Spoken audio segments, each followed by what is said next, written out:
there, my friend. Has that made you feel better? But Henry's cat felt far from better.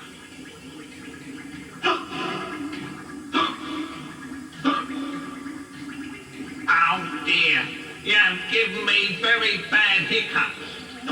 Hiccups, Henry's cat. Ah, so sorry. Please permit me to cure them for you. I have just the thing here.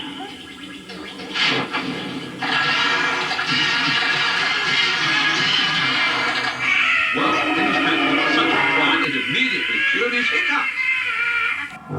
The dog came whizzing past the well and gave Jill and Jack a mighty whack without so much as a warning quack.